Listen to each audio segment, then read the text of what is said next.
Chapter 13. Because of the stranger's incident, Ah Huang and the sheriff stayed at home for a few days. Fatty was still the same as before. He wouldn't come out unless he was called. As for Jing Tan, he promised Xiaoguo to shoot a cat food commercial. He was taken by Jiao Pa and Jiao Ma to the Mingming Pet Center for 2 days. The first commercial was not the video commercial that Jing Tan had imagined, but in the form of a photo story. Jing Tan had neglected one thing before. At this time, the development of online videos was not as popular as it would be 10 years later. Many people were not optimistic about the development of online videos. They speculated that the future was not optimistic, and some people even said that it was hopeless. However, Xiaoguo did not think so. When he was discussing the contract with Jiao Pa, he said, "The charm of the internet is that it can be magically reversed due to technological innovation." This sentence made Jing Tan think more highly of him. As a person who had been there, Jing Tan knew better than anyone else what the internet would be like 10 years later. Compared to other companies' single advertising pictures, Xiaoguo's own commercial in the form of a photo story was more attractive. Even people who did not have pets at home would like to watch it. At least it could increase the brand's popularity. With Jing Tan, it did not take much effort to shoot such a story picture. They didn't even need to use cat food, which made Xiaoguo very happy. It was difficult to make a cat make an ideal expression. The limitations of the era made it so that businesses did not spend too much effort on this form of advertising. Xiaoguo would post such a photo story advertisement on a pet forum on the internet. At the same time, it would also be published in print magazines. This was another reason why Xiaoguo was so anxious to let Jing Tan shoot the commercial. Some time ago, one of Xiaoguo's friends started a new pet magazine. It was published once a month, and Xiaoguo was happy to take this free ride. In fact, before Jing Tan came to the pet center, Xiaoguo had tried to shoot other cats. Some of them were expensive breeds, but the shooting process and effect were it made his stomach hurt. However, after Jing Tan came, the shooting went smoothly. Every movement and every look did not require much talking. Therefore, Xiaoguo's stomach did not hurt anymore. He also saved cat food. He quickly asked Jiao Pa to sign the contract. Because Pet Magazine was a monthly magazine, Jing Tan only needed to shoot it once a month. For Jing Tan, shooting the commercial was not a big deal. In addition to making some extra money, Jing Tan also had a playful attitude. The funniest thing was that at the end of the story picture, there was a small line of words, "Actor, Black Sea." It was Xiaoguo's habit to label the pet's name. The Black Sea was Jiao Pa's idea. It did not directly use Jing Tan's real cat name, which was also a kind of protection for Jing Tan. As for the Black Sea, Xiaoguo also asked why. Jiao Pa's explanation was that black was black, and sea represented carbon in the periodic table of elements. So, for the first time shooting a cat food commercial, Xiaoguo transferred 1,000 yuan to his card. Jiao Ma said it was much more than expected. 1,000 yuan was really nothing for Jing Tan in the past, but now it was a rare reward. Jiao Pa also made a bank card for Jing Tan. It was specially used for Jing Tan to deposit advertising fees. In fact, it was not only Jing Tan. Jiao Yuan and Gu Yuzi also had their own bank cards.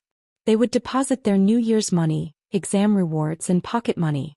But now the cards were in Jiao Pa's hands to prevent them from misusing them. This was Jiao Pa's unique way of teaching. But what puzzled Jing Tan was why Jiao Pa would use this method on a cat. Sometimes Jing Tan did not understand what Associate Professor Jiao was thinking. But no matter what, after 3 months of working together, Jing Tan had a certain understanding of Jiao Pa. At least he was sure that Jiao Pa would not harm him. He did not know if it was because scientific researchers were particularly receptive to unusual things. If outsiders knew how Associate Professor Jiao got along with his cat, they would be so shocked that their eyeballs would pop out. Including Jiao Ma, Jiao Yuan and Gu Yuzi, no one knew how Jing Tan interacted with Jiao Pa. After shooting the advertisement, Jing Tan did not have much to do. After staying at home for 2 days, he could not help but go out for a walk. This time he did not find anyone suspicious. He went to the lawn to observe again. He did not see the person from last time, but he saw the guinea pig. A little girl not much older than Gu Yuzi and her mother were watching the furry guinea pig walk on the lawn. Jing Tan decided to stay away from the mother and daughter in the future to avoid provoking that person again. One day Jing Tan came back from his walk. Before he entered the house, he sensed an unfamiliar presence. Guests. The atmosphere in the living room was not very good. It was too quiet. Jiao Ma was cooking in the kitchen, but she was also absent-minded. Jiao Pa and that person were sitting on the sofa and smoking. Neither of them spoke. The guest was about the same age as Jiao Pa. He did not seem to be in a good state of mind. His eyes were bloodshot and he looked like someone who had stayed up for a few nights. Jiao Pa called that person Yuanzi. It was obvious that they had a good relationship. However, Xing Tan did not understand why the two of them were so quiet and even a little depressed. Jiao Yuan had a small table in his room. When it was inconvenient for the two children to be around, Jiao Ma would bring out the small wooden table with the Chinese chess pattern so that Jiao Pa and Gu Yuzi could eat in the small room. Adult topics were not suitable for children to hear. Therefore Xing Tan was even more curious. What kind of topics were not suitable for children to be around? Xing Tan jumped on his own chair and lay down to rest. He also wanted to understand the situation. Jiao Pa only looked at Xing Tan and did not say anything. It was a silent consent.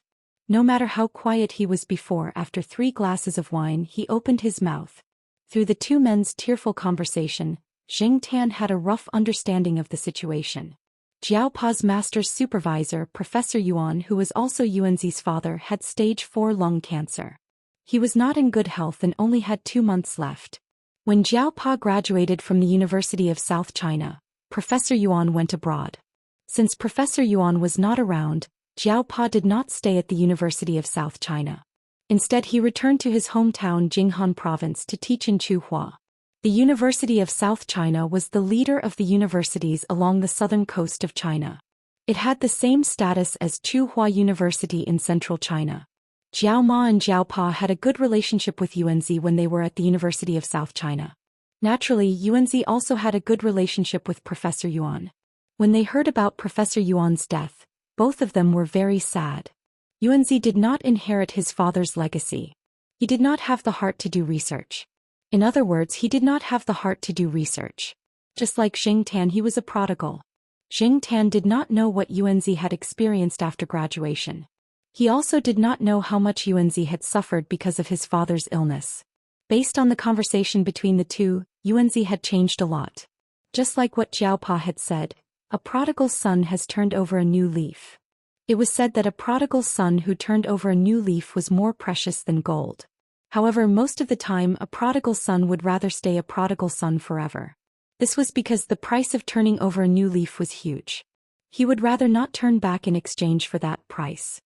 So, if Fei Heng did not inform me that you came to Chuhua, you would have continued to carry on by yourself? You were going to hide it from everyone for the rest of your life. Jiao Pa's eyes were red. His voice was not loud, but it was trembling. It was obvious that he could no longer control his emotions. Jiao Ma did not say anything. She sat on the side and wiped her tears. The old man doesn't want too many people to know. He has stopped receiving all kinds of treatment. He just wants to close his eyes in peace at home, Yunzi said as he sniffled. In the past, Jiao Pa was Professor Yuan's trump card. Back then, who in the University of South China's Life Sciences School did not envy Professor Yuan for having such a student. In addition to his son's inaction, Professor Yuan treated Jiao Pa like his own son. Jiao Pa's achievements today were all because of Professor Yuan's guidance. However, ever since Professor Yuan went abroad, the two of them only communicated through messaging apps or emails. It was not frequent. It seemed like Professor Yuan was always busy. Last week, Jiao Pa received an email from Professor Yuan. He said that he would not be using a computer for a long time. Now it seemed like Professor Yuan was really not going to tell anyone. After a moment of silence, Jiao Pa calmed himself down and asked, "Why did you come to Chuhua this time?" Fei Heng said that you are here to investigate. Investigate what? If you need help, just ask. Yunzi rubbed his face with his palms and said, "I'm going to start a biotechnology company. It's not a small business." Father Jiao nodded. Chuhua City is indeed not bad. There are too many new companies along the southern coast, and companies established both domestically and abroad are rising one after another. Southern Genetics is entrenched in Pearl City in East China, and Huada Genetics is in Beijing. Various large bases have gradually formed interest groups. It's not impossible to get involved, but it will be very tiring.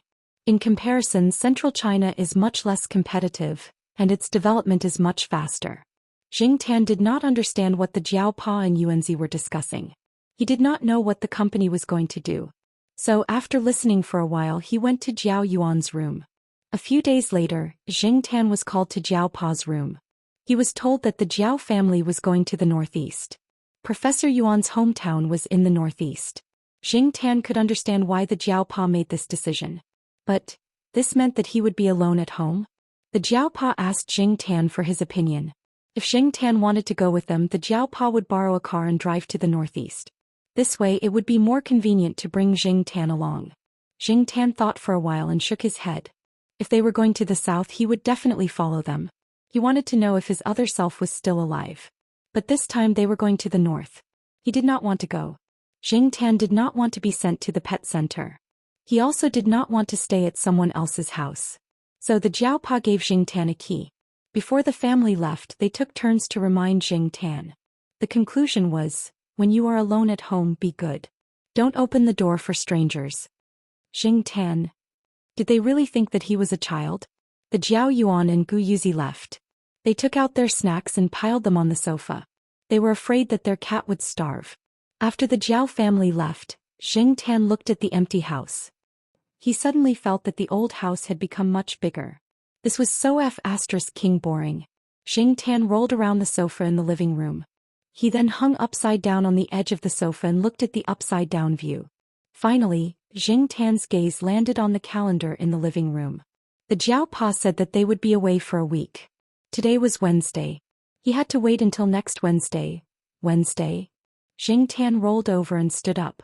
Every Wednesday was the day that Dongyuan supermarket would deliver new goods. The delivery truck would arrive at 4 or 5 p.m. and leave at 6 or 7 p.m. It was 4:30 p.m. now. Jing Tan put the key that the Jiao Pa gave him around his neck and left the house.